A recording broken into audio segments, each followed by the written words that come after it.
Diyan na, tinawag na.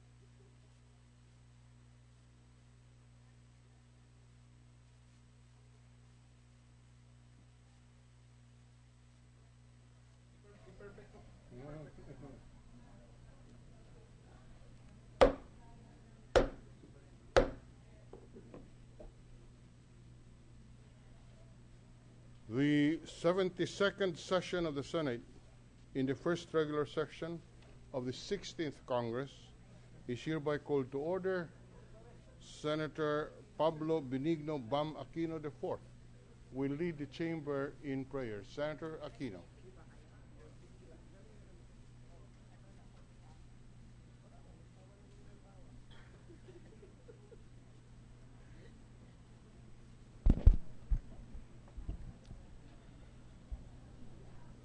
Amang makapangyarihan, nagpapasalamat kami sa araw na inyong binigay sa amin at sa mga biyayang aming natatanggap sa araw-araw. Simula ng linggong ito, bigyan po ninyo kami ng kalakasan ng katawan, tamang pag-iisip at mabuting puso upang maisakatuparan ang aming tungkulin sa inang bayan. Naway patuloy kaming maging daan ng inyong pagmamahal, katotohanan at karunungan. Idinadalangin po namin ang aming kapwa Pilipino sa patuloy na pag-unlad ng ating bansa, na bawat Pilipino ang siyang makaranas ng pag-asensong ito. Patuloy niyo po rin kaming pagtibayin ang samahan ng aming mga pamilya, mga komunidad at ng buong bayan.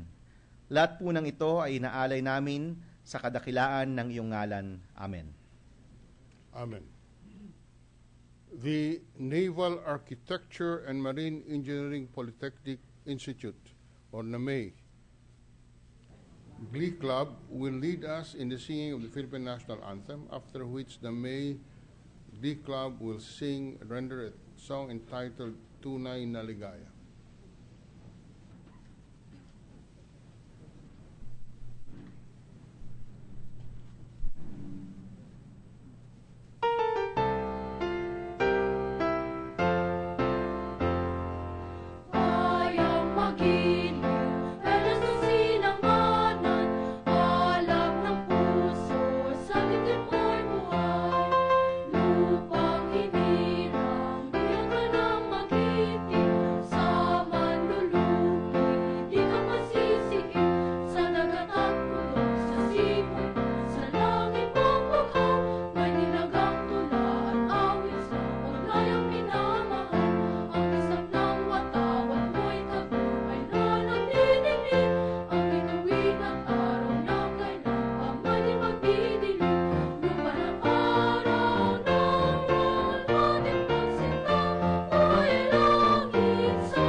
We wish to thank the Naval Architecture and Marine Engineering Polytechnic Institute, or NAMEI, for that rendition of our national anthem and the song entitled Tunay na Ligaya. Marami pong salamat. The Secretary will now call the roll. Roll call of members. The Honorable Senators Angara, Aquino, Binay, Cayetano Alan Peter Compañero S., Cayetano Pia S., Defensor Santiago, Ejercito, Enrile, Escudero, Estrada, Gingona, Hunasan, Lapid, Legarda, Marcos, Usmeña, Pimentel, Po, Recto, Revilla, Soto, Trillanes, Villar. Senate President Trilon. 22 senators are present. The chair declares the presence of a quorum. Majority Leader. Good afternoon, Mr. President, to our dear colleagues. Mr. President, I move that we dispense with the reading of the Journal of the 71st Session, May 14, 2014, and consider the same as approved. Any objection? Hearing none. The reading of the Journal of Session number 71, Wednesday, May 14, 2014, is hereby dispensed with, and the same is hereby approved. Mr. President, I move that we consider on third reading Senate Bill number 2138 under Committee Report number 15. This is the amendment to the Sandiganbayan Act. Any objection? Hearing none. Consideration of the measure on third reading is in order. Mr. President, Your Honor, copies of Senate Bill number 2138 in its final form have been distributed to all senators last Tuesday, May 13, 2014, thereby complying with the 3-day rule found under Article 6, Section 26, Paragraph 2 of the 1987 Constitution. I move that we vote on third reading for the approval of Senate Bill number 2138. Votation on third reading on Committee Report number 15 on Senate Bill 2138 is in order. The Secretary will conduct a roll call vote. Roll call vote on Senate Bill number 2138, entitled An Act Further Amending Presidential Decree number 1606 as amended, or amendment to the Sandiganbayan Act. The Honorable Senators Angara, Aquino, Binay, Cayetano Alan Peter Compañero S., Cayetano Pia S., Defensor Santiago, Ejercito, Enrile, Escudero. Senator Enrile is recognized. Mr. President, I would like to register an abstention. Record the abstention of Senator Enrile. Senator Escudero, Senator Estrada. Senator Estrada is recognized. Can I register the vote of abstention, please? Record the abstention of Senator Jingo Estrada. Senator Gingona, Senator Onasan, Senators Lapid, Legarda, Marcos, Usmeña, Pimentel, Po, Recto, Revilla, Soto, Trillanes, Villar. Senate President Trilon. What is the pleasure of Senator Gingona? Mr. President, may I explain my vote? Can we just declare first the results of the voting, and then Okay, we will allow thank you. Thank you, Mr. Senator President. Gingona to explain his vote?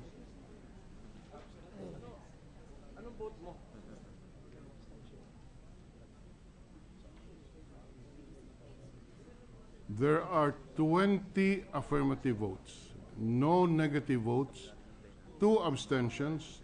Senate Bill 2138 under Committee Report number 15 is hereby approved on third reading. The chair will now recognize Senator Gingona to explain his vote. Thank you, Mr. President. I'm in favor of this Senate bill. Based on the latest report, as of December 2013, there are 2,862 cases in the Sandiganbayan that still need to be resolved. As legislators, it is our duty to give substance to the will of the people through legal and administrative reform. While this representation originally wanted a more expanded court by increasing the number of Sandiganbayan justices and divisions as embodied by Senate Bill 472, the current amendment to the Sandiganbayan law ensures that the Sandiganbayan will be able to act more quickly on the hearing of pending cases before it. Nonetheless, this representation at some future time will still pursue the needed reforms for the Sandiganbayan. I vote for the passage of this bill. Thank you, Mr. President. Thank you very much, Senator Gingona. Majority Leader. Mr. President, may I also make a 30-second manifestation? Please proceed, Majority Mr. Leader. President, I just say that I voted yes because because the judiciary or the role of the judiciary is indispensable, not only in dispensing justice, but also in making sure that graft and corruption is eradicated in our country.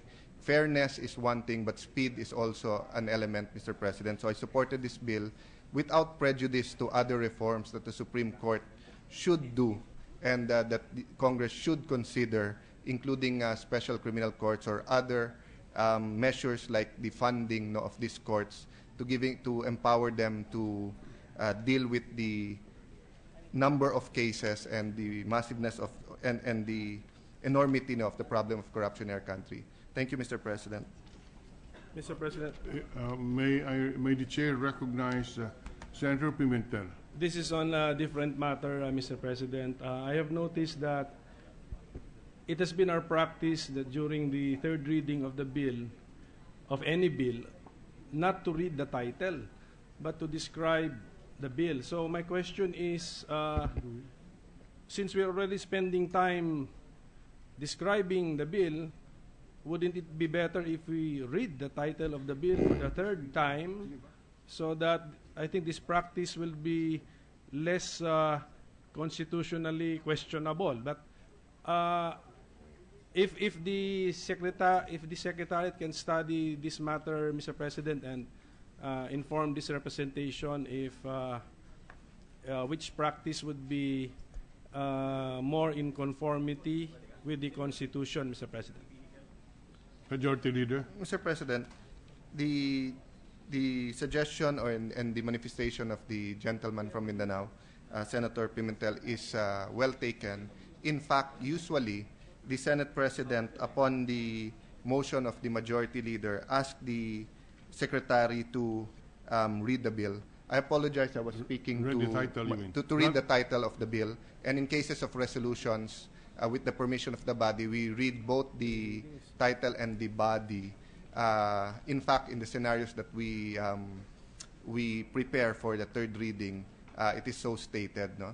And in the next bill that I will now move to consider, precisely, Mr. President, we will also follow that and read the title of the bill. Thank you very much to Senator Pimentel for bringing that up. Thank you, Mr. President. Majority Leader. Mr. President, I move that we consider on third reading Senate Bill number 1831 under Committee Report number 22. Any objection? Hearing none, consideration of Senate Bill 1831 under Committee Report number 22 is in order. Mr. President and dear colleagues, copies of the Senate Bill number 1831 in its final form have been distributed to all senators last Tuesday, May 13, 2014, thereby complying with the 3-day rule under Article 6, Section 26, Paragraph 2 of the 1987 Constitution. I move that we vote on third reading for the approval of Senate Bill number 1831 and ask the Secretary to read the title of the bill, Mr. President. The Secretary will read the title of the measure and thereafter conduct nominal voting on third reading.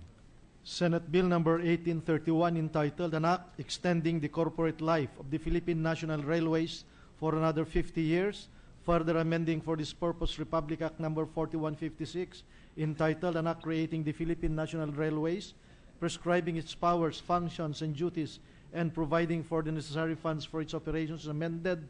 Roll call vote. The Honorable Senators Angara, Aquino, Binay, Cayetano Alan Peter Compañero S., Cayetano Pia S., Defensor Santiago, Ejercito, Enrile, Escudero, Strada, Gingona, Hunasan, Lapid, Legarda, Marcos, Usmeña, Pimentel, Poe, Recto, Revilla, Soto, Trillanes, Villar. Senate President Trilon. There are 22 affirmative votes, no negative vote, no abstention. Senate Bill number 1831, which extends the corporate life of the Philippine National Railway for another 50 years, is hereby approved on third reading. Majority Leader.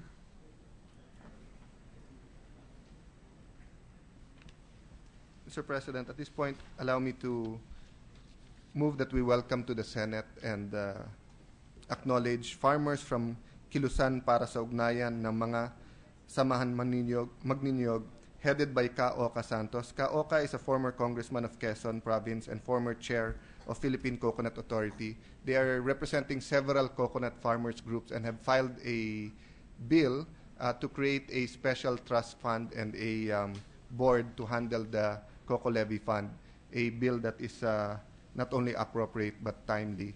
Mr. President, may I ask them to stand up to be recognized, and welcome to the Senate. The Senate welcomes an old friend, Ka-Oka Santos, and the farmers from Dikilusan para sa ugnayan ng mga samahang magninyog. Welcome to the Senate. Sir President, we also like to congratulate the Senate defenders for winning its game yesterday against the... Mr. President, I just want to make a manifestation. Yes, Senator Villar is recognized. We wish to inform our coconut farmers and our senators that we have had our first reading of the bill with regards to the disposition of the Coco Levy Fund in Davao del Sur. And we are right now in the committee having a technical working group on the disposition of the Coco Levy Fund. So we are assuring the farmers that hopefully we will pass this bill in our next session. Maraming salamat po. Thank you very much, Senator Villar. Thank you. Majority Leader. Thank you, Mr. President. Mr. President, I'd also like to manifest our congratulations to the Senate defenders for winning its game yesterday against the LGU Vanguards. Senator Jinggoy Estrada played again despite the injury in the last game and scored many points. For winning the said game, Mr. President, the team enters the quarterfinals of the UNTV Cup Season 2, and maybe this would inspire Senator Jinggoy to support the citizenship bill for Andre Blatch, Mr. President, since he experienced being in the winning team. The chair joins the hope of the Majority Leader. But may the chair know how many times we have won? Mr. President, Yes, with the permission of the Senate President and the Majority Leader, I'd like to know from the Majority Leader if we would have done any better with or without Senator Jinggoy Estrada. There are already two questions that are being raised. First, how many times have we won? Second, do we have won if more games if Senator Estrada was not injured? Yes, Mr. President, our star point guard and de facto team leader, and Senator Angara. sponsor of the measure for the citizenship of Mr. Andre Blatch. Blatch. Thank you, Mr. President, Mr. Majority Leader. Anent the two inquiries, definitely on the second question, definitely we are better with Senator Estrada playing for the team. In fact, he was well applauded yesterday at the Inares Stadium. Regarding the wins, it's our third win. Third win. May sound not too impressive at this stage, but there really were very low expectations of the Senate team at the start. In fact, one of the commissioners of the league said we were probably the worst team. Okay. Thank you very much for that information. The Majority Leader? Thank you, Mr. President.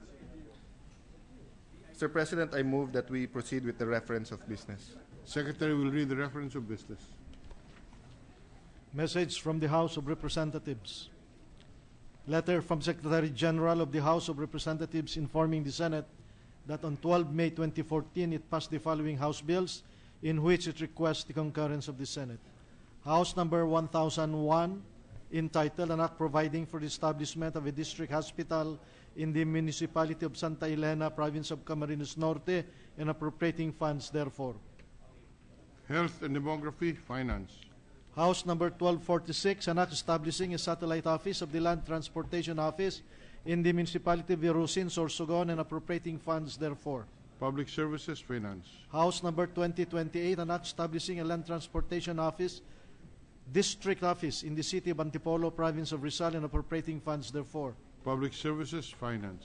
House number 2095, an act converting the Land Transportation Office, Extension Office, located in the Municipality of Santa Maria, Province of Bulacan, into a regular LTO District Office, appropriating funds therefore and for other purposes. Public Services, Finance. House number 2188, an act establishing a Land Transportation Office, District Office in the City of Baybay, Province of Leyte, and appropriating funds therefore. Public Services, Finance. House Number 3217, an act converting the Cabacan LTO Extension Office in the Municipality of Cabacan, Province of Cotabato into a regular LTO District Office. Public Services, Finance. House Number 4117, an act declaring April 27 of every year a special non-working holiday in the city of Lapu-Lapu in honor of the heroism of Lapu-Lapu against Ferdinand Magellan depicted in the historic Battle of Mactan. Local Government. House Number 4118, an act declaring October 26 of every year special non-working holiday in the province of Catanduanes to be known as the Foundation Day of Catanduanes. Local Government. House Number 4119, an act declaring July 4th every year special non-working holiday in the city of Cadiz, province of Negros Occidental, in commemoration of its Charter Day anniversary. Local Government. House Number 4120, an act declaring March 31 of every year special non-working holiday in the city of Panabo, province of Davao del Norte, known as Panabo City Day.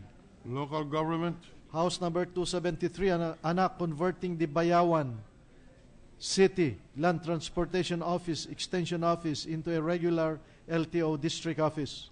Public Services, Finance. House Number 540, an act establishing a district office of the Land Transportation Office in the city of Bacoor, province of Cavite, and appropriating funds therefore. Public Services, Finance. House Number 577, an act establishing a Land Transportation Office in the municipality of Nabunturan, Compostela Valley Province, appropriating funds therefore. Public Services, Finance. House Number 652, an act converting the Extension Office of the Land Transportation Office in the municipality of Sanchez Mira, province of Cagayan, into a regular district office, appropriating funds therefore and for other purposes. Public Services, Finance. House Number 4121, an act declaring October 24 of every year special non-working holiday in the municipality of Pili, province of Camarines Sur, in commemoration of the feast day of its patron saint, Saint Raphael, the Archangel, to be known as the municipality of Pili Day. Local Government. House Number 4122, an act declaring the 3rd day of October of every year special non-working holiday in the municipality of Baungon, province of Bukidnon, to be known as Araw ng Baungon. Local Government. House Number 4125, an act declaring the Northwest Panay Peninsula located in the municipalities of Nabas, Malay, and Buruanga, province of Aklan, and in the municipalities of Libertad and Pandan, province of Antique, as a protected area under the category of natural park, providing for its management. Environment and Natural Resources. House Number 4146, an act increasing the prescriptive period from 15 years to 30 years for the violation of Republic Act Number 1319, otherwise known as the Anti-Graft and Corrupt Practices Act, amending Section 11 thereof. Committee on Justice and Human Rights. House Number 4147, an act rationalizing and strengthening the probation system, amending for the purpose the pertinent provisions of Presidential Decree Number 968, otherwise known as the Probation Law of 1976, as amended. Justice and Human Rights. And House Number 3984, an act allowing the full entry of foreign banks in the Philippines, amending for the purpose Republic Act Number 7721. Committee on Banks, Financial Institutions, and Currencies. Bills on first reading. Senate Number 2225, entitled an act amending Title 1, Chapter 3 of Executive Order Number 209, otherwise known as the Family Code of the Philippines, prescribing additional ground for annulment by Senator Legarda. Committee on Women, Family Relations, and Gender Equality. Senate Number 2227, an act exempting marginal income earners from income tax, value-added tax, and percentage tax, amending for that purpose the pertinent provisions of Republic Act Number 8424, otherwise known as the National Internal Revenue Code of 1997, as amended, and for the purposes by Senator Paule Benigno Bam Aquino IV. Ways and Means. Resolutions. PS Resolution Number 648, expressing the profound sympathy and sincere condolences of the Senate on the death of Olympian Anthony N. Villanueva by Senator Maria Lourdes Nancy S. Binay. Rules. PS Resolution Number 649, directing the proper Senate committees to conduct an inquiry and legislation on the reported escalation of organized crime syndicates engaged in sextortion in the country by Senator Maria Lourdes Nancy S. Binay. Public Information and Mass Media, Justice and Human Rights. PS Resolution Number 650, directing the proper Senate committees to conduct an inquiry in aid of legislation on the reported incident in Cebu of a newborn child whose mouth was covered with tape by an attending nurse by Senator Maria Lourdes Nance SB9. Health and Demography, Youth. PS Resolution Number 651, directing the Committee on Youth to conduct an investigation in aid of legislation on the exploitation and abuse of minors by Cybersex syndicates and the rampant spread of online child pornography by Senator Paolo Benigno Bamakino IV. Public Information, Mass Media, Justice and Human Rights. PS Resolution Number 652, directing the appropriate Senate committees to conduct an inquiry in aid of legislation on the seaworthiness of vessels to ensure safe and efficient operations in order to avoid maritime accidents which have plagued the Philippines seas in the past decades by Senator Paolo Benigno Bam Aquino IV. Public Services. Committee Report Number 29, prepared and submitted jointly by the Committees on Education, Arts and Culture, and Games and Amusement and Sports on Senate Number 2226 with Senators Defensor Santiago, Cayetano P., Cynthia A. Villar, and members of the committees as authors thereof, entitled An Act Protecting the Amateur Nature of Student Athletes in the Philippines by Regulating the Residency Requirement and Prohibiting the Commercialization of Student Athletes, recommending its approval in substitution of Senate Numbers 1252 and 2166, sponsor Senator Cayetano P. From the calendar for ordinary business. Majority Leader. Mr. President, may we recognize Senator Revilla for a manifestation and an inquiry? Yes, Mr. President, I think we voted on the Sandigan. May I know how my vote was recorded? Your vote was recorded in the affirmative. Affirmative. Can I just abstain, Mr. President? I'm sorry, I was talking to Senator Bongbong a while ago. I was not listening. Thank you. What does the Majority Leader say? Mr. President, may I ask for a minute suspension? 1 minute suspension.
Ready to resume.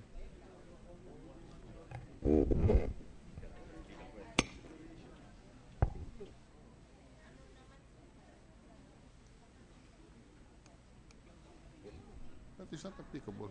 Session is resumed.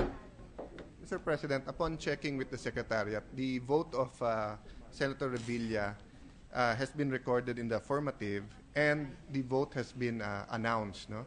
Under the rules, he is allowed to move for reconsideration since he voted for the measure. But I think the intention of the gentleman, given that this is the Sandiganbayan, and given the present circumstances, no, of himself and his office, he would like, my understanding is he would like to place on the record that his intention was to abstain. May I ask the gentleman if this would satisfy him that we put on the record after the voting that he intended to abstain, Mr. President? That's correct, Mr. President. Okay. Thank you, I just Mr. want my vote to Mr. be- President. Thank you, Senator Thank you. Revilla. So the Secretary is directed to reflect in the record that the manifestation of Senator Revilla. Mr. President, I move that we transfer Senate Bill number 2226. Sorry, Mr. President, may I ask for a minute suspension? 1 minute suspension.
Ready to resume, Mr. President?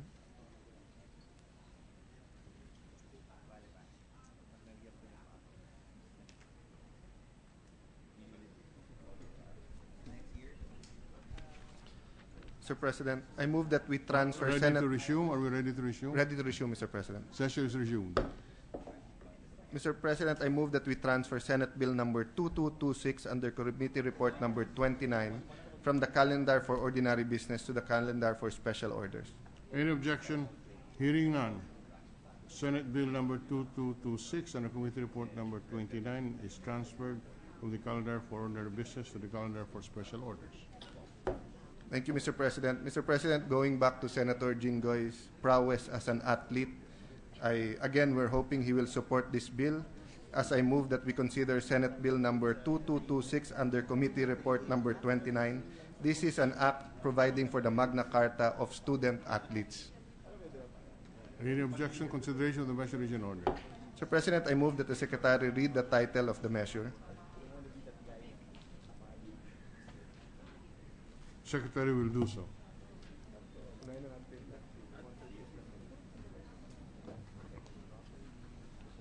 An act Senate Bill number 2226, an act protecting the amateur nature of student athletes in the Philippines by regulating the residency requirement and prohibiting the commercialization of student athletes. Mr. President, I move that we recognize Senator Pia Cayetano to sponsor the said measure. Senator Cayetano is recognized to sponsor the measure. Thank you, Mr. President. I rise today in my unrelenting pursuit to protect the rights and freedoms of student athletes in our country. In the past, I have battled against rulings that impede our country's sport development. And today I train the spotlight on a grave abuse of authority which threatens our youth's participation in competitive sports, as well as the right to quality of education. In connection with this, I rise today, Mr. President, to sponsor Senate Bill number 2226 under Committee Report number 29 entitled An Act Protecting the Amateur Nature of Student Athletes in the Philippines by regulating the residency requirement and prohibiting the commercialization of student athletes. This coming school year ushers in a new batch of college freshmen. desirous of achieving higher education in the course of further developing themselves, and among these young hopefuls are student athletes.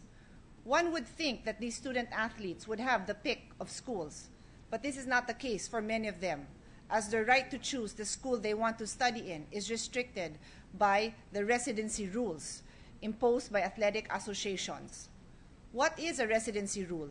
It is a rule that requires a student athlete who transfers from one school to another to sit out the incoming school year, in some case more than one school year, 2 years. In other words, bangko, Mr. President, ibabangko siya for 1 or 2 years. This kind of residency rules are being imposed on students that transfer from high school to college, students who transfer from college to college, and students within high schools. During our numerous hearings and consultations, it was established that athletes thrive during competition. And to deprive an athlete of this, to bench them for a significant period, could be damaging to their physical development as well as their emotional and mental state. It is also clear that the residency rules were meant to address piracy. In fact, this is the root of the problem. I agree, Mr. President, that piracy, when it includes the offer of extravagant luxuries to student athletes, should be prohibited. We must remember that a right to quality education is enshrined in the Constitution. The right to choose one school, given that a student complies with the requirements, should also not be impaired.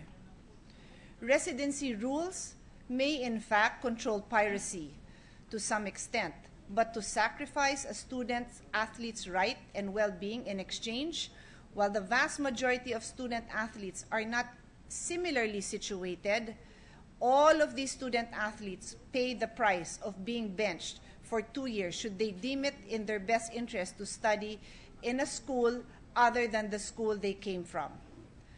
Pirating outstanding athletes from high school to college have become rampant because of offers of extravagant luxuries. Mr. President, student athletes should not bear the burden of problems that schools, athletic associations, even alumni impose upon themselves. Case in point is swimmer Mikey Bartolome, who graduated high school from UST and went to UP for college. She had long dreamt to study in UP, more so because her siblings are currently studying there. In fact, one is also a swimmer and a member of the varsity, and her father works for the UP's coaching staff. However, Mikey's previous high school did not release her, which meant she could not represent UP in any of the UAAP swimming competitions. Left with no choice, Mikey had to go to court to fight for her right to study in UP and to compete at the same time.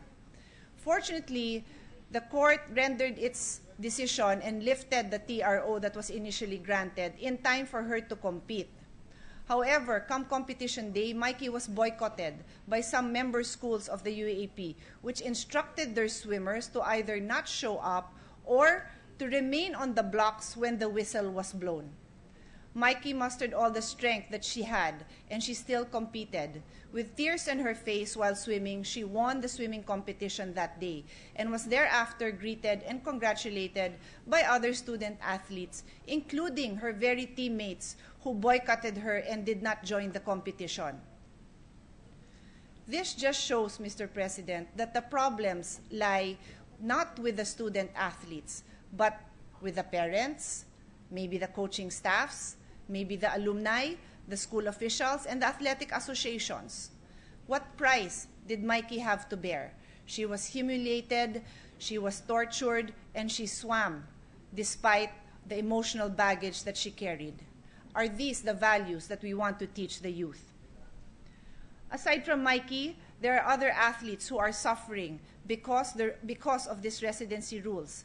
Some high school athletes who were not initially taken by their university should have had the freedom to play for another university. Instead, they were not released by their school and were parked in the university's Team B or Team C. God forbid that these athletes would soar and don another jersey. No, that could not be allowed. So the school has deemed it necessary to park these students instead of molding them into the student leaders that they could be. We would rather clip their wings and park them in a training team. Mr. President, we should be outraged by the traumatic experiences that these student athletes have to go through. There are many of them, but they hide behind this rule because they are afraid. In some cases, there are student athletes who choose to sit out the 2-year bench rule. Why? Because they have a younger sibling still in the high school who would lose their high school scholarship or who would incur the ire of the high school if the older sibling would fight for his right to play for the university of his choice. So there are many situations, Mr. President, where it is very clear that so many of the student athletes are suffering. By doing nothing, these deplorable incidents stand to be repeated again and again under the continued enforcements by various athletic associations of the so-called residency rules. I am heartened by the support from some athletic association and individual schools. Nevertheless, the problem has reached all corners of the country, and with the opening of a new school year, it is my simple desire that the student athletes get what they deserve, the opportunity to study and play in the school of their choice. Everyone has the right to education, and the student athlete should not be stripped of such right and freedom of choice the moment he wears his jersey. Thank you, Mr. President. Thank you, Senator Pia Cayetana, Majority Leader. Thank you, Mr. President, and thank you, Senator Cayetano. Mr. President, I move that we suspend consideration of Senate Bill number 222 under Committee Report number 29. Consideration of the measure is suspended. Mr. President, I move that we resume consideration of House Bill number 4084 under Committee Report number 27. This is the grant of Philippine citizenship to Mr. Andre Blach. Mr. Before President. Senator Tito. Mr. President, may we ask for a suspension before we take up the measure? Before the chair acts No on the objection. motion of the Majority Leader, upon motion of Senator Vicente Soto III, session is suspended for 1 minute.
Mr. President, I withdraw the motion to resume consideration of House Bill number 4084 under Committee Report number 27.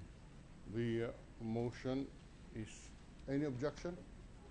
The consideration of Committee Report number 27, reporting out House Bill 4084, is hereby suspended. Mr. President, I move that we resume consideration of Senate Bill number 27, taking into consideration Senate Bill number 499 under Committee Report number 19. This is the picture-based health warning bill, Mr. President. Any objection? Consideration of Senate Bill number 27, the Committee Report 19, is in order. I move that we recognize the sponsor, Senator Pia Cayetano. Senator Cayetano is recognized. And to interpolate, Mr. President, I move that we recognize Senator Juan Ponce Enrile.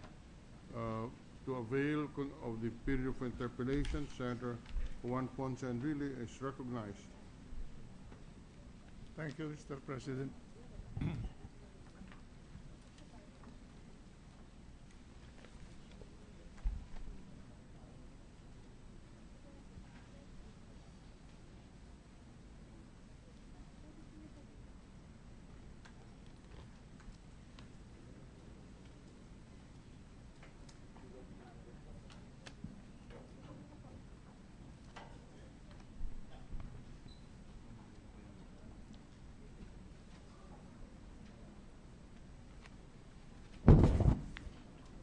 If I may continue my interpellation, I'd like to proceed and ask some more questions on this measure, Mr. President. The Minority Leader may proceed.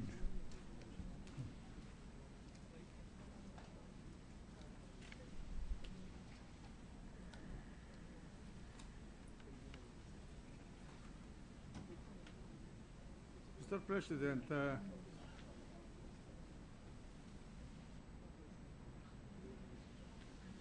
contained or set out on lines 13, 14, 15, 16, 17, and 18 on page 10 in relation to the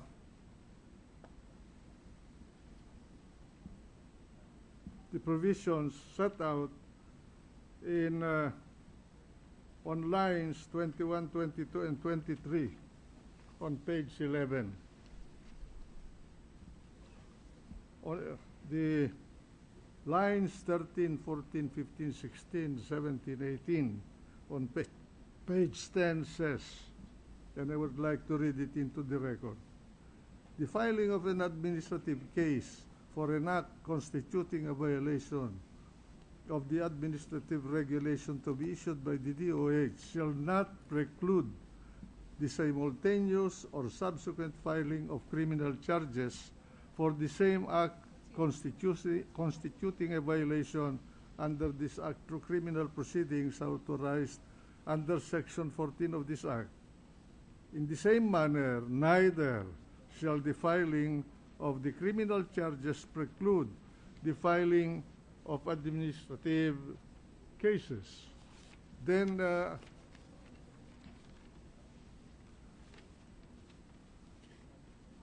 page 11, lines 21, 22, 23 says, the administrative, civil, and criminal actions allowed under this section shall be alternative and cumulative, and shall not preclude any other persons from filing a similar action. Now, would this first question that arises, Mr. President, would this not violate the prohibition against double jeopardy under the Bill of Rights of our present Constitution?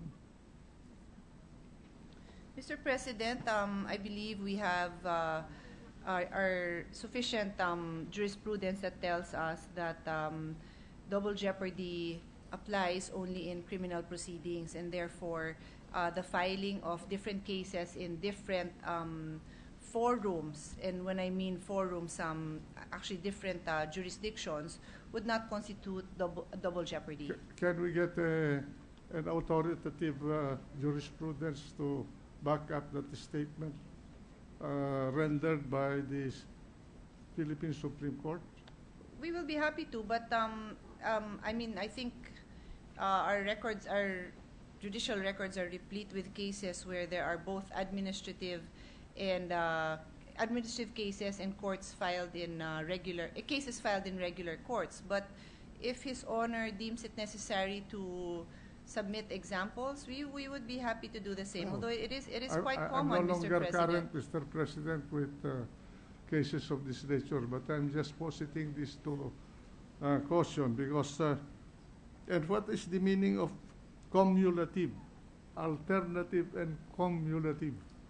It simply means that a case may be filed in either venue, Mr. President. It may be filed in the at the administrative level, or it also may be filed in court.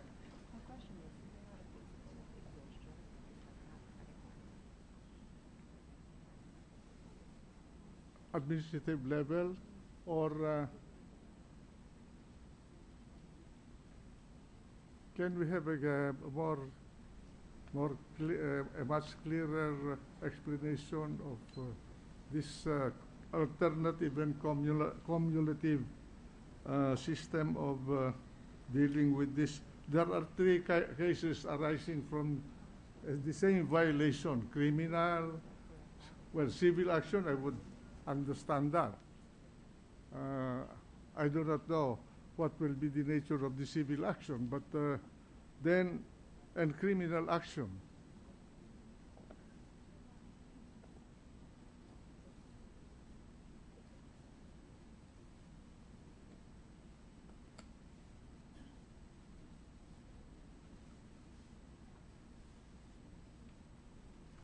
Mr. President, the way the provision is worded, the intention is to allow the filing of cases in either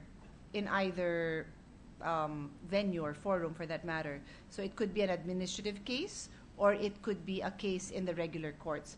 What I am clarifying, Mr. President, so that there is no confusion, is on the non-exhaustion of administrative remedies principle. So I will be happy to clarify that and revert to His Honor as soon as I get the information that I am requesting. I would understand administrative cases being filed against civil servants to remove them from their positions in case they violated this, and there's the dereliction of duty in enforcing it. But would this apply, administrative cases apply to manufacturers, importers, and wholesalers? And would this apply to itinerant vendors vending cigarettes in the streets of our towns and cities? Mr. President, there are many, there are other agencies where administrative cases are handled, such as DTI, FDA. If there's a consumer complaint, they can go directly to DTI, even though it does not involve an airing official. So, and I'm personally familiar with said cases as a practicing lawyer some years back. The DTI and FDA both receive complaints from private individuals with respect to adulterated food. Well, in the case of FDA, adulterated food, labeling problems, and then in DTI, usually consumer complaints, Mr. President. But do they also, are there cases also where they are charged at the same time criminally and impose the same penalties like fines or imprisonment, for that matter? I will revert to, I would like to say yes in the case of FDA, but just so that my response is accurate, I will revert to His Honor as soon as I am given the exact provisions in our existing FDA We would like to law. get samples of these Yes, cases. Mr. President, where we are a happy to combination submit. of criminal charges and administrative cases, I suppose fines, no? I don't think an administrative agency can commit a person to lose his liberty.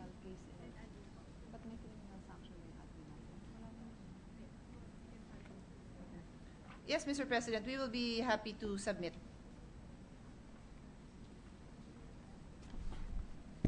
I think this provision will require a much clearer exposition, Mr. President. Is the sponsor contemplating on the rule that an administrative case can be cited as a prejudicial question in the criminal case that is filed, and therefore has provided for this? Yes, provision? Mr. President.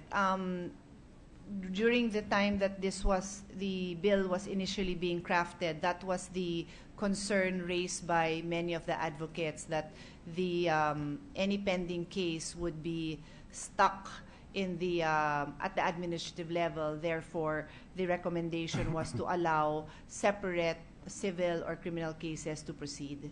Clarify the chair, would an administrative case constitute a prejudicial question that can suspend the criminal case as the rule is in civil cases pending while the criminal case is being undertaken? The chair does not know the answer. That's why I'm asking for it. I do not also know, Mr. President. I have never encountered a case like this one. You know, under lines 13, 14, 15, 16, 17, 18, on page 10, it says, the filing of an administrative case for an act constituting a violation of the administrative regulations to be issued by the DOH shall not preclude the simultaneous or subsequent filing of criminal charges for the same act. For the same act. So, the complainant would file both criminal and administrative case against the erring manufacturer, importer, or wholesaler. And I'm going to another provision later on, which to me is going to be a very telling provision, because it authorizes warrantless searches, Mr. President. Also a violation of our civil rights, of our Bill of Rights, rather. And then, in other words, under page 10, it authorizes you either file a criminal charge or administrative charge, or both,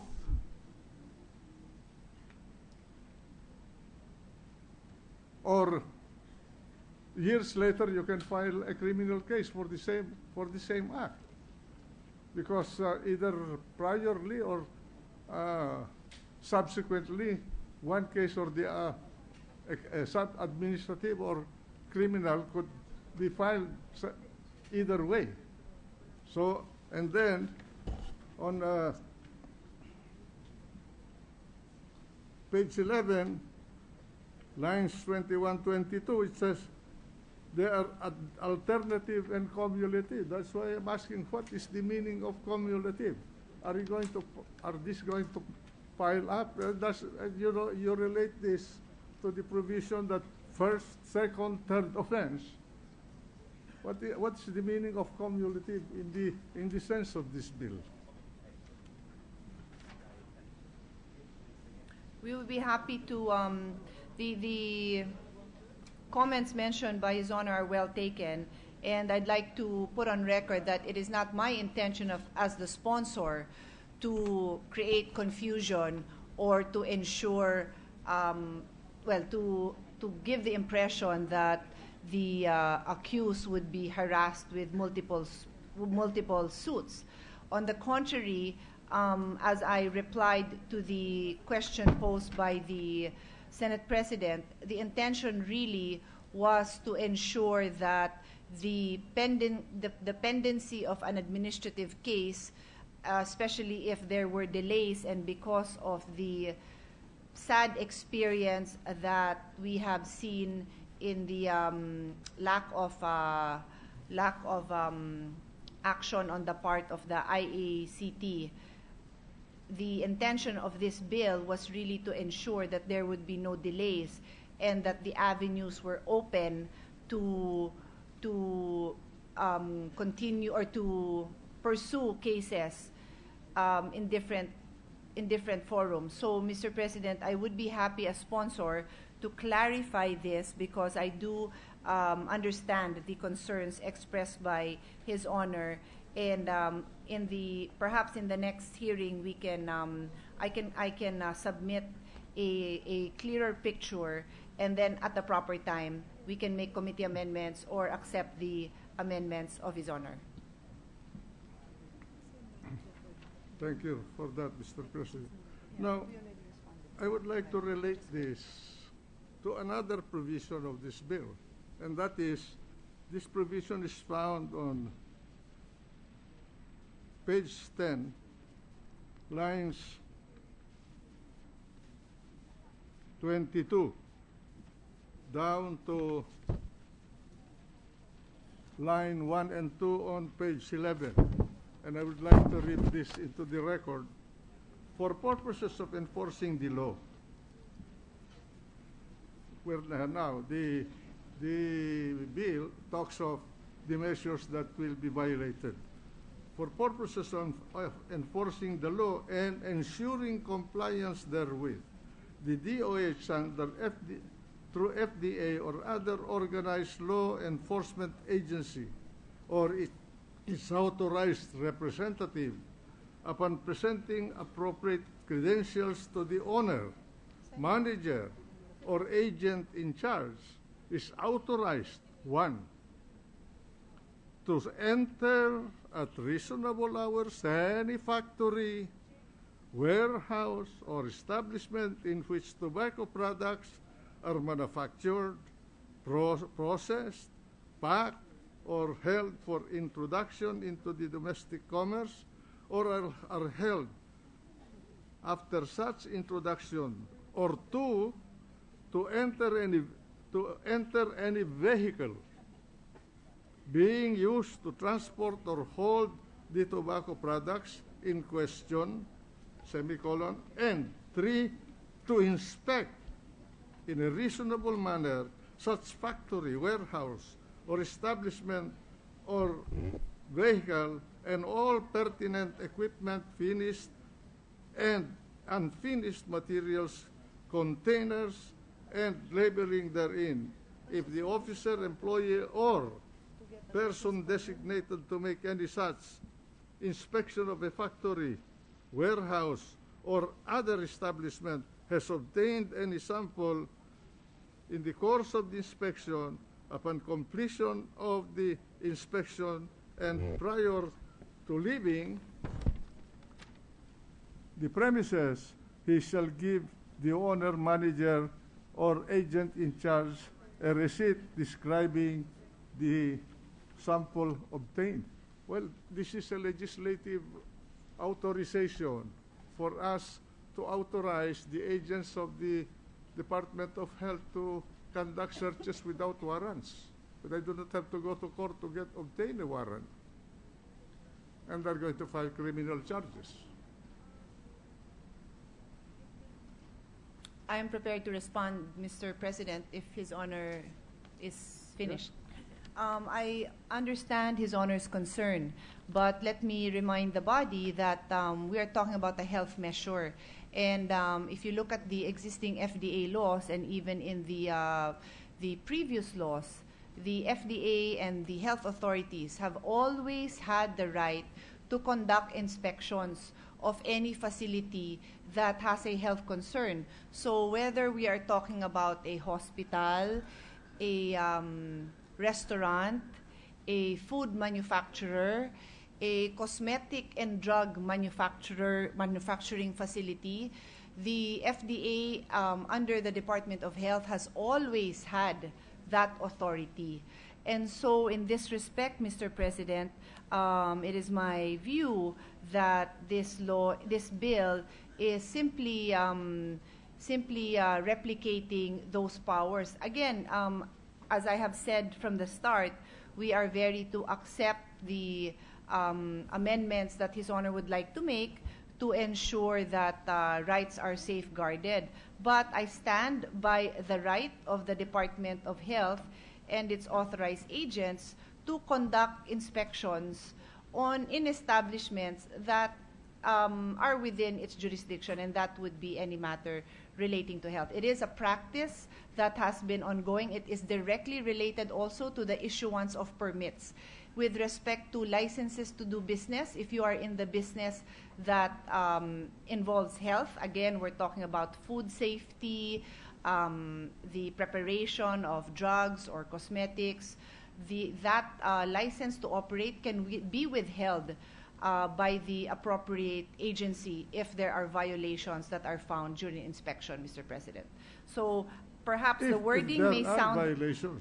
Yes, but Mr. President, you do not, the agency does not have to wait for a report.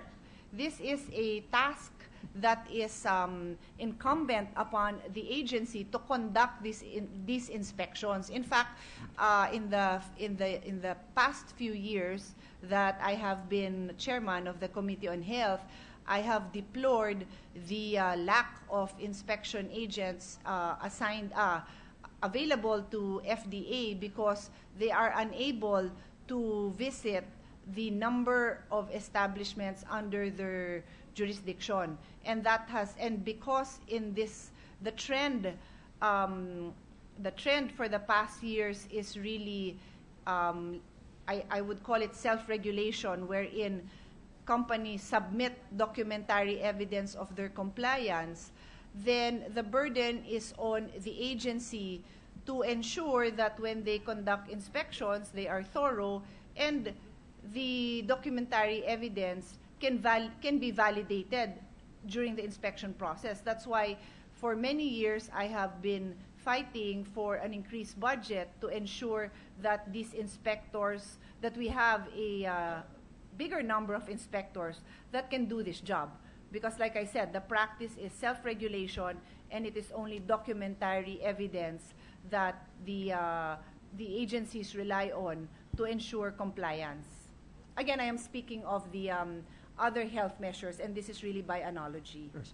Well, what I know, Mr. President, and this happens every day, even probably at this moment, some health inspectors, local, and if necessary national, would enter any food establishment or any market or any restaurant to determine cleanliness. That's a problem of sanitation, especially when there is an outbreak of intestinal diseases, like dysentery, cholera, typhoid, and so forth and so on. But these are not infectious disease products. They are regulated because they produce they cause diseases that are long-term in gestation. They're not possible sources of epidemic or vast one-time death or threatening death in the community, but in all the years that I've been in law practice, I've seen this, and as a citizen of this country, I've seen that even as a boy. The sanidad will go to the market or will go to a restaurant to determine whether the products are clean. Even now, the meat vendors, especially the pork,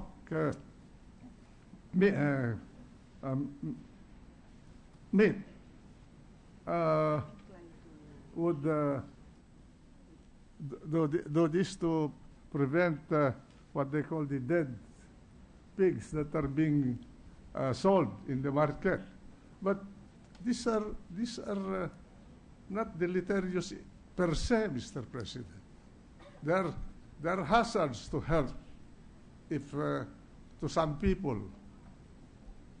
These infectious diseases, we revisit this provision because we also wouldn't like a case where. I would like to know, Madam Sponsor, 2 and 33 on page 10 and lines 1 and 2 on page 11. Would we talking about a sample being obtained in the course of the inspection and the sample being recited for by the inspector? May the chair know if that sample can be used as evidence in a criminal case? Of course. Well, Mr. President, if I again would use the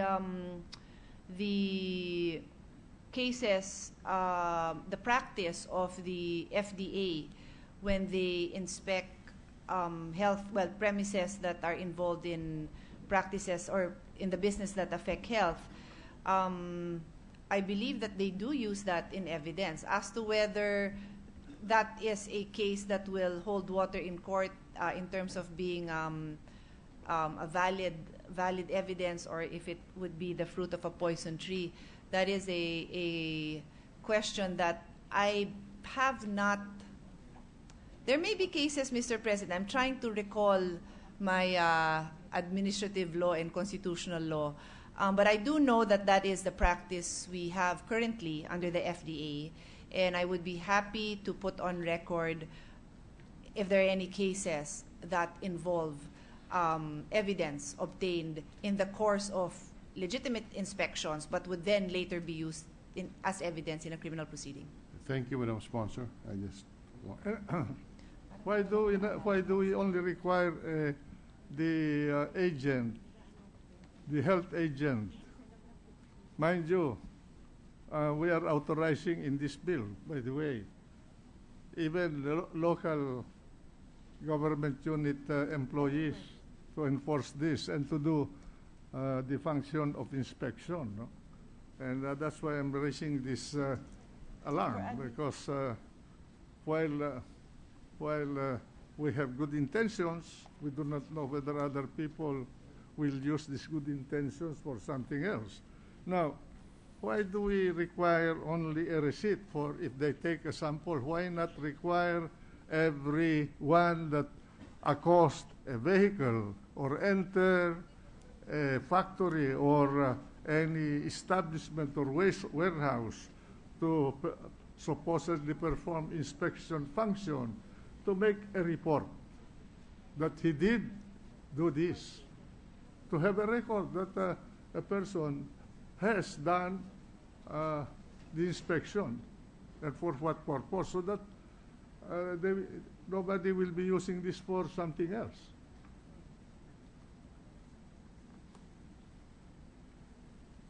Is there a question posed, Mr. President? No, I'm just suggesting whether His Honor's observations are duly noted.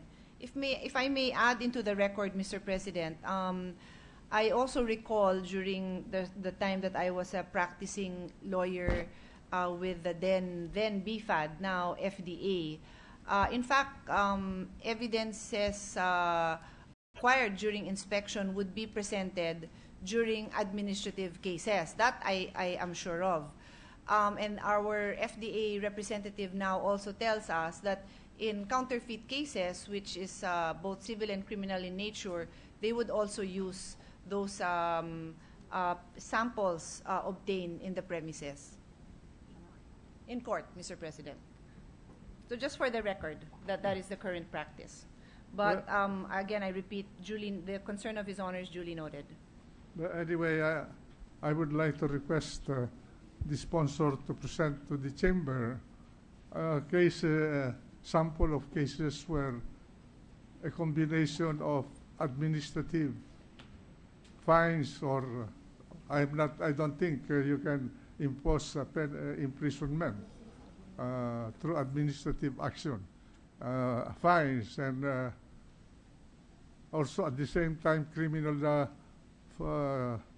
judicial fines in the nature of obtained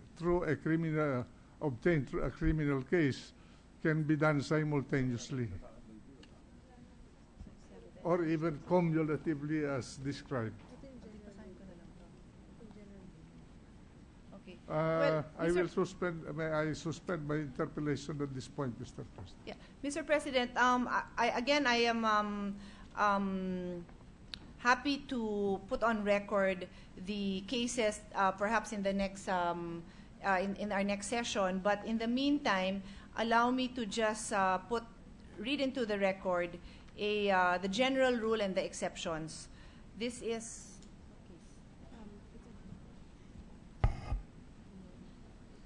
In the case of Addition Hills Mandaluyong Civic and Social Organization, Inc. versus Mega World Properties and Holdings, Inc., April 18, 2012, the Supreme Court stated,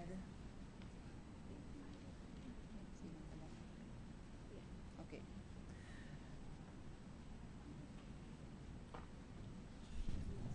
The court reiterated the general doctrine on the exhaustion of administrative remedies.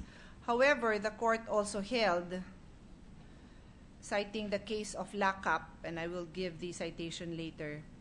Nonetheless, the doctrine of exhaustion of administrative remedies and the corollary doctrine of primary jurisdiction, which are based on sound public policy and practical consideration, are not inflexible rules. There are many accepted exceptions, such as A, where there is estoppel or the part of the party invoking the doctrine, B, where the challenged administrative act is patently illegal amounting to lack of jurisdiction, C, where there is unreasonable delay or official inaction that will irretrievably prejudice the complainant, D, where the amount involved is relatively small so as to make the rule impractical and oppressive, E, where the question involved is purely legal and will ultimately have to be decided by the courts of justice, F, where judicial intervention is urgent, G, when its application may cause great and irreparable damage, H, where the controverted act violates due process, I, the issue of non-exhaustion of administrative remedies has been rendered moot, J, when there is no other plain, speedy, and adequate remedy, K, when strong public interest is involved, and L, in quoranto proceedings. But again, I would be happy to research on these specific cases and see what is most applicable to us, and if necessary, during the proper time, we can consider revisiting the provisions. Thank you, Mr. President. By the way, what are the facts of that case, Mr. President? As I said, did they arise from the filing of a criminal charge simultaneously with an administrative case that would impose a fine and equally punitive sanction? Well, in that case that I read, Mr. President, the court was reiterating doctrines over the years that have allowed for the exception to the rule. So this particular case, I do not have the facts. I was just reading into the record that over the years, these are the exceptions to the rules that were allowed. And what I have said earlier, that I would be happy to research and see in what cases those remedies were actually made available. In what are those particular cases? I'll be happy to report it to the body and to see if, based on existing jurisprudence, it is similar to the bill that we are reviewing right now. Thank you. May I now request for the suspension of my interpellation? Yes, and I would like to thank the gentleman for the very interesting legal discussion we have been having the past few sessions. Thank you. Can the chair would like to know if the sponsor and Senator Enrile would be willing to continue the interpellation tomorrow, tomorrow's session, because this is something that we've progressed. I'm sure I will be able to report on Mr. some of President, if they the... can supply us with samples of those cases. I'm just curious to find out if this will entail a double jeopardy type of proceeding. Yes. And I am equally interested, Mr. All President. right. So if you can produce the By tomorrow, we will be happy. We can be on the floor again. Thank you. Thank you. Mr. President, I move that we suspend consideration of Senate Bill number 27. Any objection? Hearing none, consideration of the measure is suspended. To be called again tomorrow. Some administrative matters, Mr. President. The transfer of committee referrals. With the permission of the Senate, I move to transfer the following Senate bill from the Committee on Education, Arts, and Culture to the Committee on Science and Technology. This is Senate Bill number 2124, entitled An Act Strengthening the Utilization of Information and Communication Technology, ICT, in all public schools and for other purposes, introduced by Senator Recto. So transferred. Mr. President, with the permission of the Senate, I move to transfer the following Senate bill from the Committee on Agriculture and Food to the Committee on Local Government. This is Senate Bill number 1971, entitled An Act Amending Section 4, Paragraph 58 of Republic Act 8550, entitled An Act Providing for the Development, Management, and Conservation of the Fisheries and Aquatic Resources, integrating all laws pertinent thereto and for other purposes. From the Committee on Agriculture and Food to the Committee on Local Government. Agriculture and Food to the Committee on may the Chair know if that is consistent with the rules insofar as definition of jurisdiction of different committees are concerned? Move for a 1-minute suspension, Mr. President. 1 minute suspension.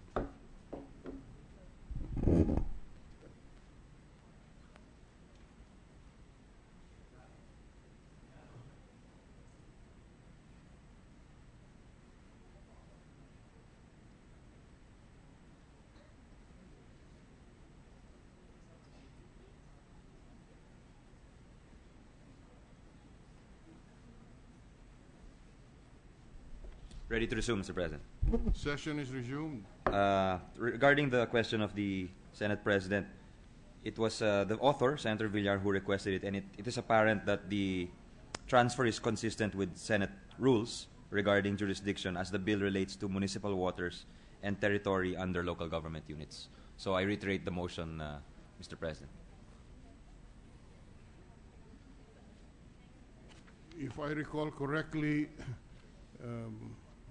this issue was taken up in previous Congresses, and I'm just wondering what the referral then was insofar as municipal waters are concerned. Is it the pleasure of the Senate President to set this aside in Can the we meantime? defer the transfer because we want to be consistent with our rules? Well, I withdraw the motion then, Mr. Particularly President. on the jurisdiction of the committees.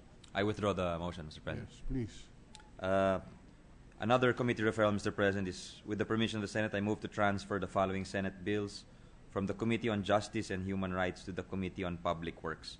Senate Bill 2145, entitled An Act Strengthening the Process of Acquiring the Right-of-Way for National Government Infrastructure Projects, repealing for this purpose RA 8974, otherwise known as an Act to Facilitate the Acquisition of Right-of-Way, Site, or Location for National Government Infrastructure Projects, appropriating funds therefore and for other purposes. And secondly, Senate Bill 2180, entitled An Act Revitalizing the Procedure for Acquisition of Right-of-Way, Site, or Location for National Government Infrastructure Projects, thereby repealing for such purpose RA 8974, otherwise known as an Act to Facilitate the Acquisition of Right-of-Way, Site, or Location for National Government Infrastructure Projects. May So the moved. Chair suggest that the primary committee be the Committee on Public Works and the secondary committee be the Committee on Justice? Well, we amend the motion accordingly, and I move accordingly, Mr. So President. transferred. Yeah. Mr. President, there being no other business to take up for the day, I move that we adjourn the session until 3 o'clock of tomorrow afternoon, Tuesday, May 20, 2014. Session is adjourned until 3 o'clock in the afternoon of May 20, 2014.